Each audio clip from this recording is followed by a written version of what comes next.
Hai hai hai, apa kabar adik-adik semua? Jumpa lagi dengan kakak dalam video pembelajaran hari ini.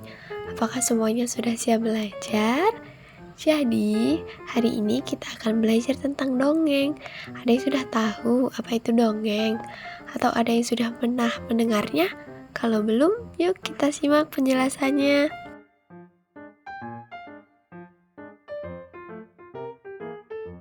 Jadi, apa itu dongeng? Dongeng merupakan sebuah cerita hayalan atau cerita yang tidak benar-benar terjadi. Pada umumnya, dongeng memiliki sifat menghibur dan mengandung nilai pendidikan. Dongeng ini sendiri dikarang dan diceritakan berulang-ulang. Dongeng juga memiliki ciri-ciri, yaitu yang pertama, bersifat fiktif atau tidak benar-benar terjadi. Yang kedua, disebarkan secara lisan. Yang ketiga, bersifat anoni atau tidak diketahui pengarangnya. Yang keempat, menceritakan kisah di masa lalu. Yang kelima, mengandung unsur magis atau fantasi seperti karakter ajaib, benda-benda, dan kekuatan khusus. Dan yang keenam, memiliki kalimat pembuka yang khas seperti pada zaman dahulu. Selanjutnya ada jenis-jenis dongeng. Yang pertama ada dongeng fabel, yang kedua dongeng biasa, yang ketiga dongeng lelucon atau jenaka, dan yang terakhir ada legenda. Selanjutnya ada unsur-unsur dongeng. Unsur dongeng dibagi menjadi dua, yaitu unsur intrinsik dan juga ekstrinsik. Yang pertama, unsur intrinsik adalah unsur yang ada di dalam dongeng. Mencangkup, yang pertama ada tema, yaitu gagasan atau ide utama. Yang kedua latar, yaitu keterangan tentang waktu dan juga tempat. Yang ketiga alur, yaitu urutan peristiwa. Yang keempat itu tokoh, yaitu para pelaku. Yang kelima penokohan, yaitu watak dan juga sifat. Yang keenam ada amanat, yaitu pesan moral.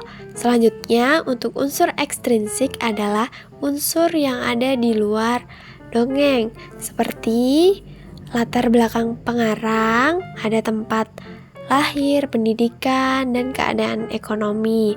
Yang kedua, latar belakang masyarakat seperti kondisi ekonomi, sosial, dan juga budaya masyarakat.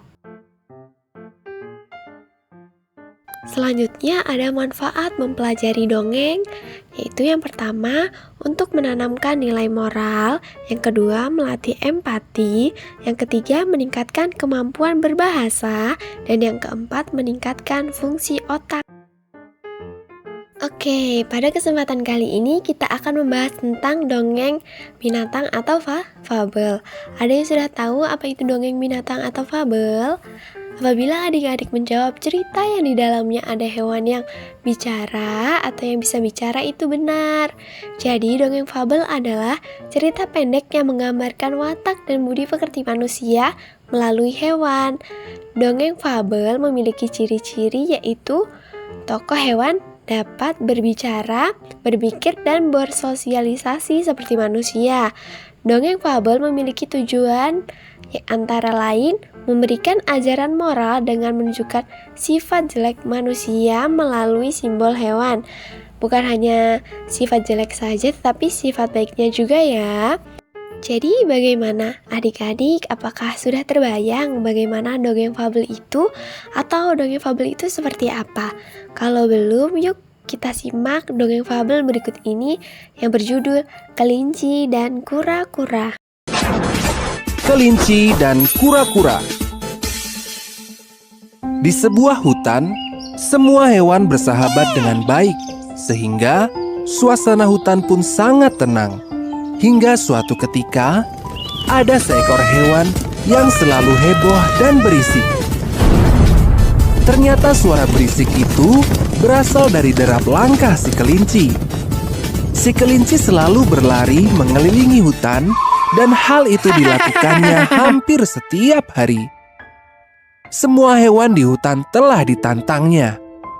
Namun, tidak ada satupun yang dapat mengalahkan kecepatannya dalam berlari. Lama sekali kau rubah. Aku sampai mengantuk menunggumu dari tadi. Karena selalu menang, si kelinci pun berubah menjadi sombong. Ia merasa yang paling cepat dan pintar di hutan itu. Pada suatu pagi, kelinci mengumpulkan semua hewan dan membuat pengumuman. Aku akan memberikan sebuah kancing emas bagi siapapun yang mampu mengalahkanku berlari hingga ke ujung telaga. Jawaban dari semua hewan sudah bisa ditebak. Kamu berani? Tidak. Monyet, kau mau menerima tantanganku? Tidak, terima kasih. Atau kau semut, kau mau menerima tantanganku? Tidak, yang lain saja. Ternyata penakut semua. Aku memang yang terhebat di hutan ini. Tiba-tiba, Aku akan menerima tantanganmu, kelinci.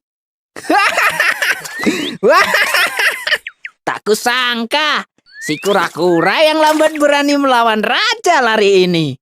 Baiklah, persiapkan kekalahanmu besok pagi, kura-kura. hari perlombaan yang telah ditentukan pun akhirnya tiba. Semua hewan telah berkumpul untuk menonton pertandingan antara si kelinci dan si kura-kura. Bendera tanda dimulainya pertandingan telah diangkat oleh monyet. Bersedia? Siap? 3, 2, 1, mulai! Kelinci langsung melesat begitu bendera diturunkan, meninggalkan kura-kura yang berlari dengan pelan. Selamat tinggal, lamban. Kura-kura hanya tersenyum sambil terus berlari. Ia tidak menanggapi ejekan si kelinci. Semua hewan mendukung kura-kura. Dalam sekejap, kelinci sudah hampir mencapai garis finish. Lambat sekali si kura-kura itu. Pasti akan sangat menyenangkan jika kemenanganku dilihat oleh banyak penonton. Kura-kura juga harus melihatnya. Tapi ia masih tertinggal jauh di belakang. Aku tunggu di sini dulu deh. Sembari menunggu kedatangan si kura-kura, kelinci memutuskan untuk beristirahat di bawah pohon yang teduh. Hingga akhirnya ia tertidur. Angin yang berhembus membuatnya kian terlelap. Tanpa ia sadari, si kura-kura sudah hampir sampai di garis finish. Kura-kura terlihat kelelahan. Namun, ia tetap semangat untuk menyelesaikan perlombaan ini. Semua hewan berteriak memberikan semangat kepadanya. Sorak-sorai para pendukung kura-kura membuat kelinci terbangun. Kura-kura? Kapan dia melewatiku? Kelinci langsung berlari mengejar, namun ia terlambat karena saat itu kura-kura telah sampai di garis finish. Kura-kura dan semua yang mendukungnya bersorak kegirangan. Aku menang. Apa? Aku kalah oleh kura-kura yang lambat. Ini tidak mungkin. Kelinci ragu-ragu saat mendekati kura-kura. Ia merasa malu dan masih tidak percaya karena kalah oleh kura-kura. Aku akui, aku kalah darimu, kura. Aku terlalu meremehkanmu. Ini kancing emas yang kujanjikan. Tidak usah, kelinci. Simpan saja kancing emasmu itu. Aku hanya minta satu hal saja, yaitu berhentilah mengejek hewan lain. Iya, maafkan aku. Pertandingan ini telah menyadarkanku. Aku tidak akan sombong lagi. Semua hewan menyambut kelinci dengan hangat. Mereka pun bergembira bersama-sama.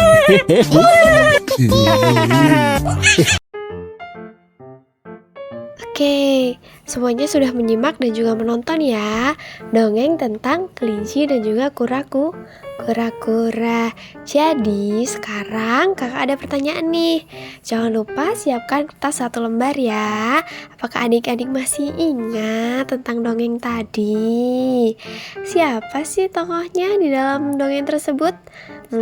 Siapa ya? Oke, jadi kesimpulan dari dongeng yang berjudul Kelinci dan Kura-Kura ialah kita tidak boleh bersikap sombong dan menganggap remeh orang lain karena setiap orang memiliki kekurangan dan kelebihan masing-masing. Jadi adik-adik tidak boleh sombong dan menganggap remeh orang lain ya.